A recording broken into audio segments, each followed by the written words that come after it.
Today is World Polio Day, set aside to review challenges and appreciate the gains in the fight against poliomyelitis.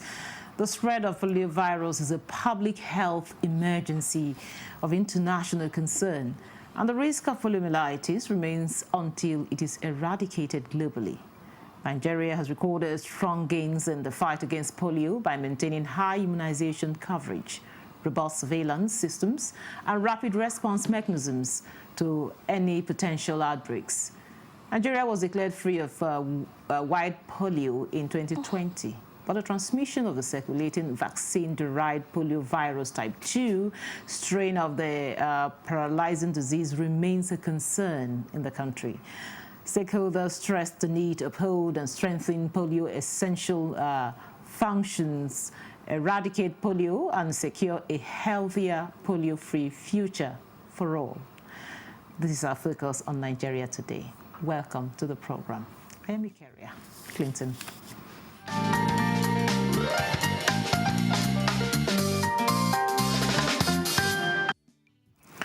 Now, joining us for the conversation is Dr.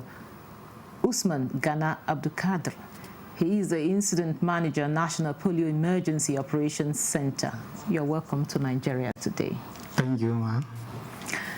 Also with us in the studio is Dr. Khadijat Kuburat Yusuf. She is a District Polio Chairperson for Rotary District 9127. You're welcome to Nigeria today. Thank you. Thank you for inviting me to the studio. Now, I'll start with you, Usman. Now, talk to us about today's World Polio Day. How has it been for Nigeria as a country?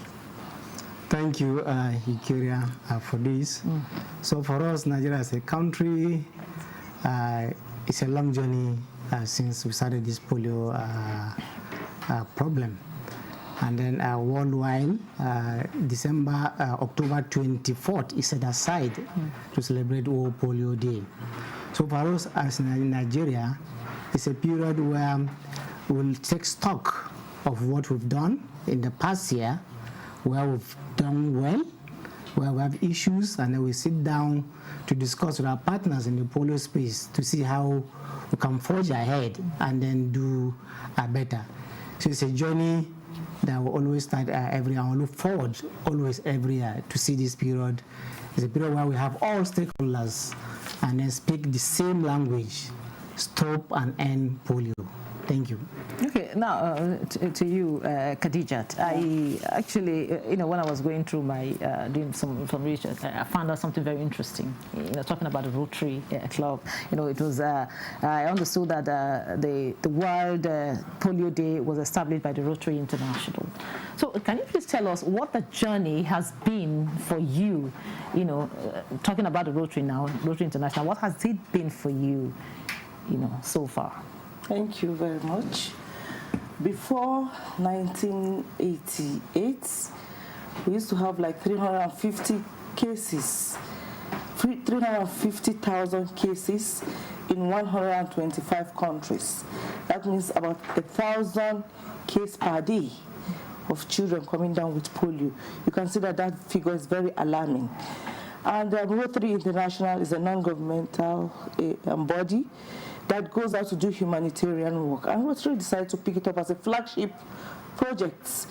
Let's put our money into getting the vaccine, because it has been proved that 2 drops of the vaccine can drastically reduce the figure of 350,000 cases per year to a various, it reduced drastically then. And Rotary decided to put in funds into that venture, and there was results. In 1988, WHO now decided to join the Rotary International, and the Global Polio Eradication Initiative was born in addition to the Polio Plus community of Rotary International. Now, still on you, Khadija, before I come back to Usman, this year's theme says a global mission to reach every child. How does this resonate with Nigeria? A global mission to reach every child.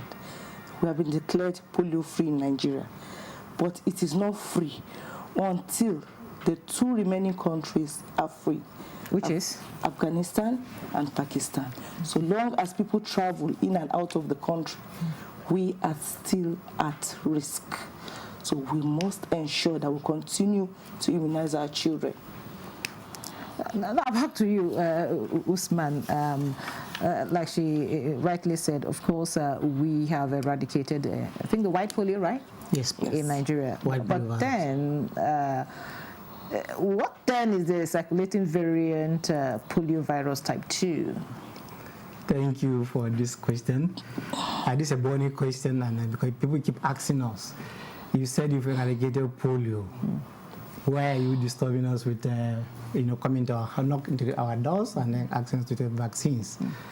I recall during COVID, when for the COVID first came, after some time, we had a variant of the COVID. So it's the same thing with the polio virus. So the virus usually it mutates over time, and this is commonest in areas where you have low population immunity and a low routine immunization. And that is why you can see that this circulating variant polio virus is more common in the other parts of the country where you have low immunity and a low routine immunization. And one of the strategies for you eradicating polio, the first is to strengthen routine immunization. So you see more of this circulating variant virus in areas where you have immunity gaps and a low routine immunization. So in a nutshell, circulating variant polio virus is a virus that has mutated over time and is more prevalent in areas where you have low immunity and then routine immunization. Thank you. Come back to you, Khadija. The war is still on, right? Yes. So now, one interesting thing now that I would love to find out is how have you been, will I say, engaged the youth?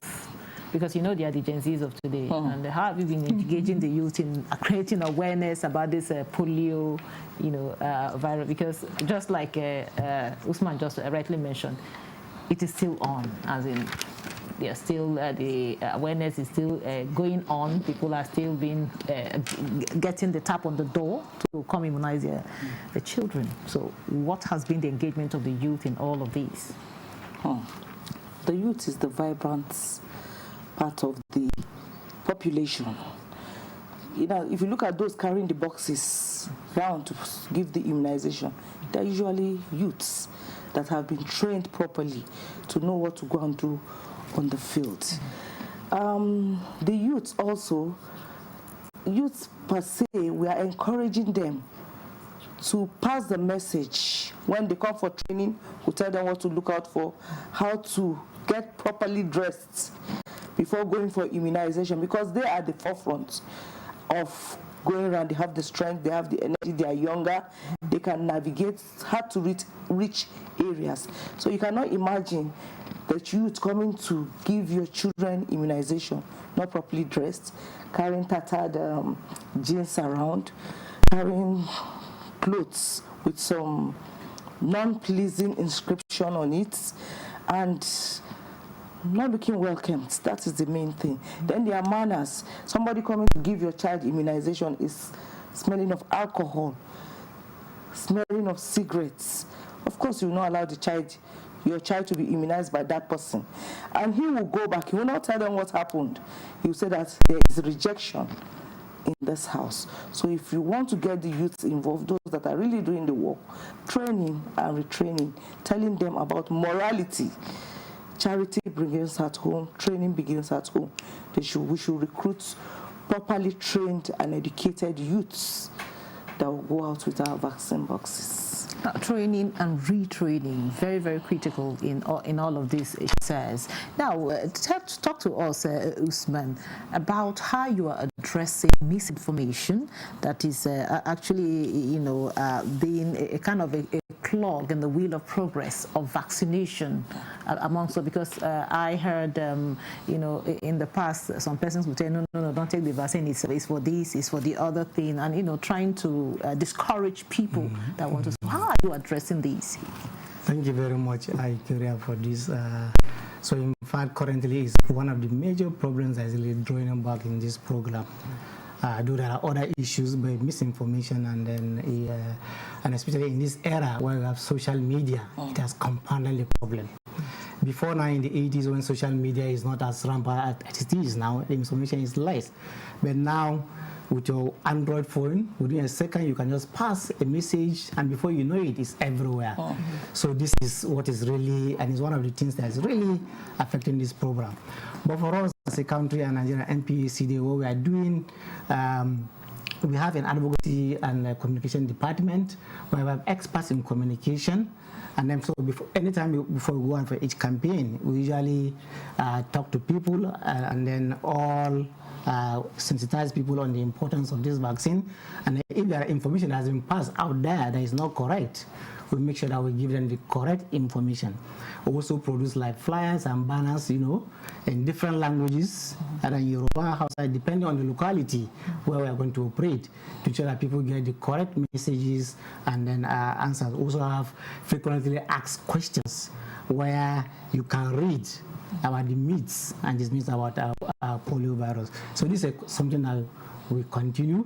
But I think we need to invest more on it because of the current, social media is not really helping. So we are investing also in social media so that we can be sending things on the media to counter some of this misinformation. Yes, talking about the social media, how are you reaching the people in the hinterland? Talking about, the villages, about some of them that are really do not have access to some of these social media platforms. Yeah. So in each of the structure is, we have the national level, state level, and LGA levels, and also at the world level.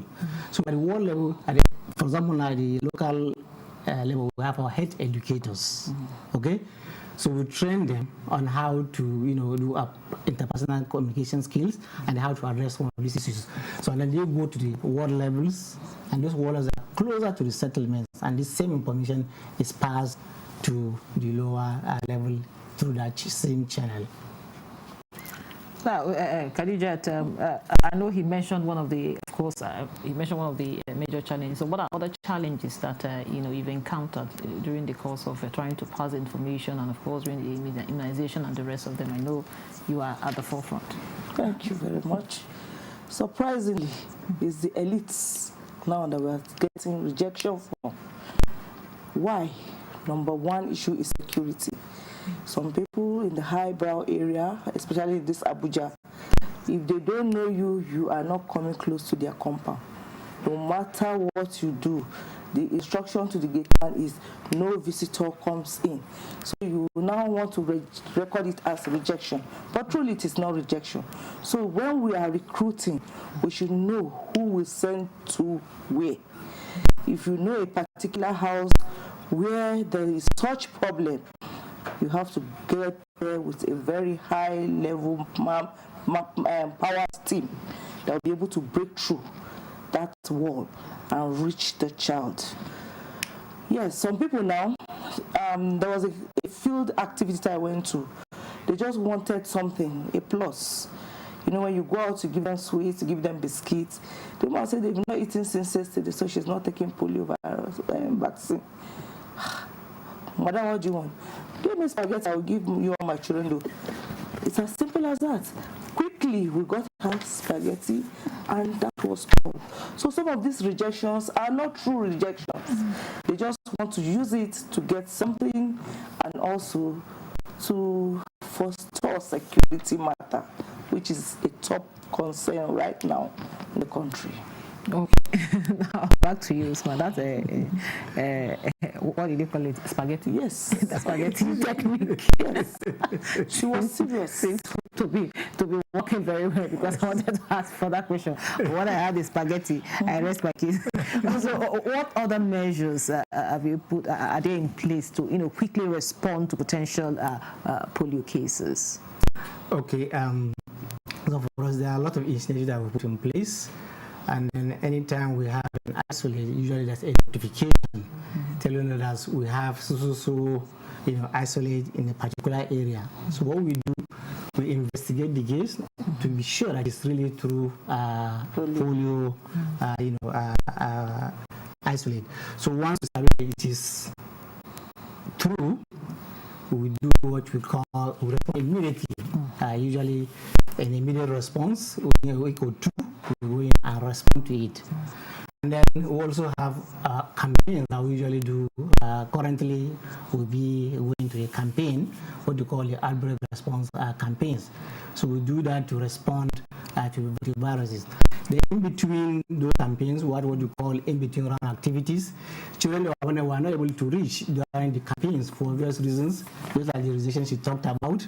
And then, because of hard to reach areas. So during in between run activities, we go in there and try and reach those children.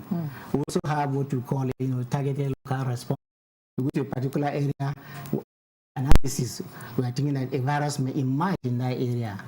We go and then respond even before we, especially sometimes we're also waiting for the results of from the polio lab. For example, if you have like what we call it PVs in PV2s, like in Sokoto area, a particular area, the result is not yet out from the lab, we are still pending. We go there to respond. So by the time it comes out positive, we've already responded to that, and then that would not be. So these are some of the things we are doing. We're also doing what we call enumerate, identify, enumerate, and vaccinate.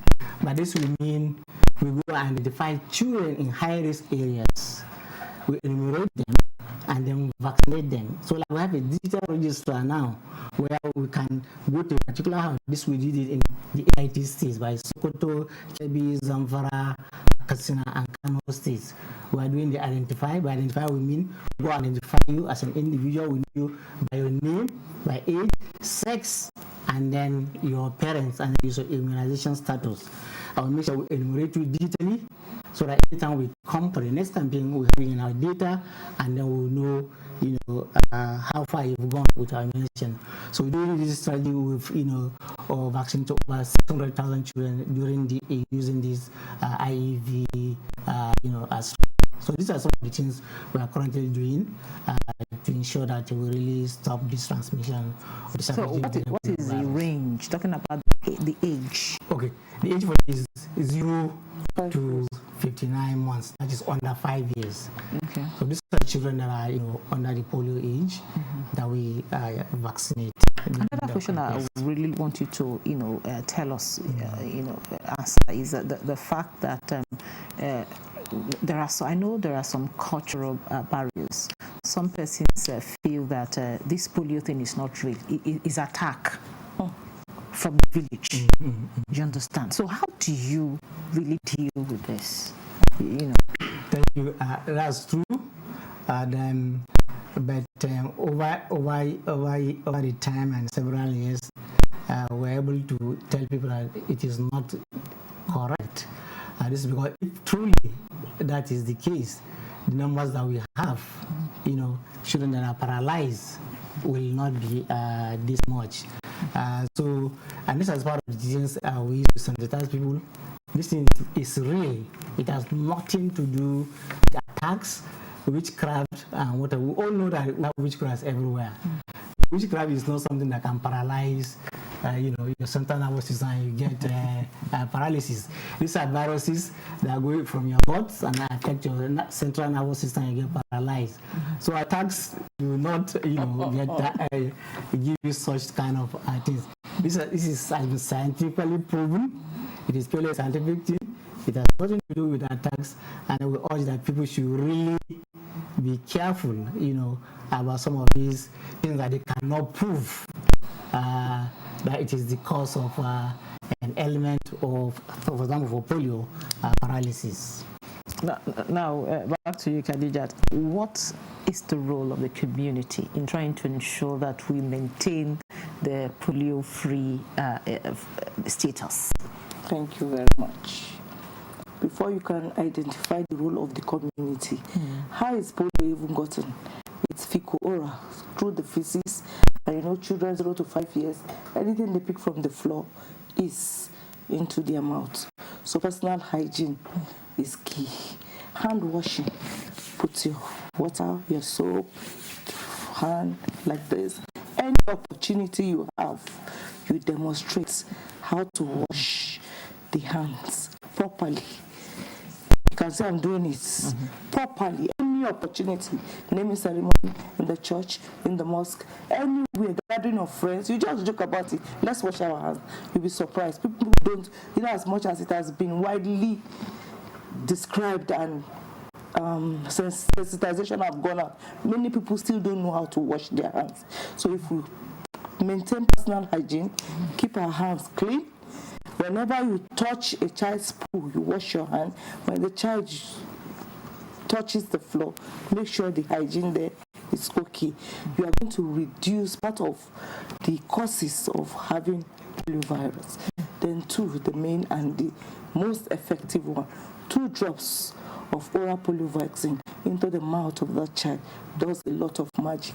In Nigeria, IPV is not, it's not that we don't do it, but then OPV is the prevalent one that we do.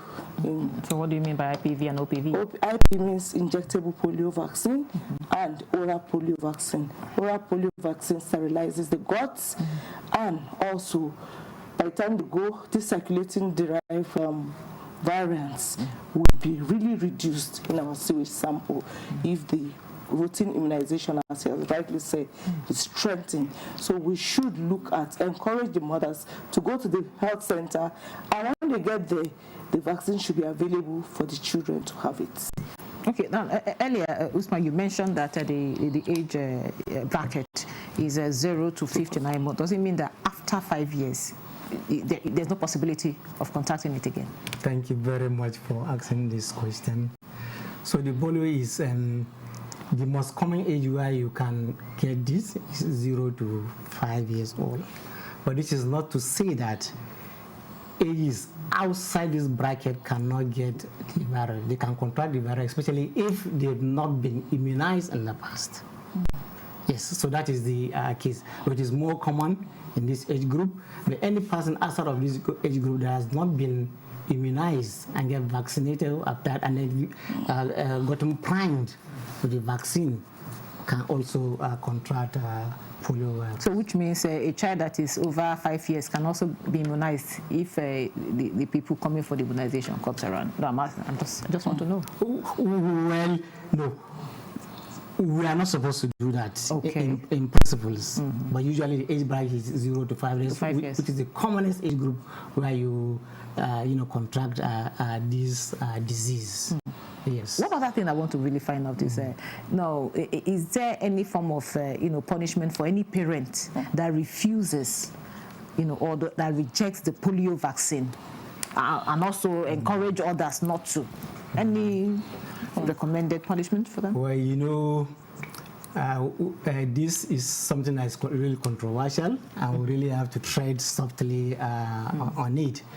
I know in Nigeria we have what we call the Child Rights Act. This has been implemented and enacted in several states. We are still having serious challenges. So this is a country where people are thinking that polio is not a felt need. So if you want to use, punishment, and this will not really. We'll lose it all. We'll lose it all. So before I know, for me, I don't know of any state or as a country a policy where you punish parents for not, sending their children to get immunized. But what I know that is in the Child Rights Act is that immunization is the right of the child, and therefore parents should see it as such and ensure that their children get vaccinated. That any child is not denied is all right.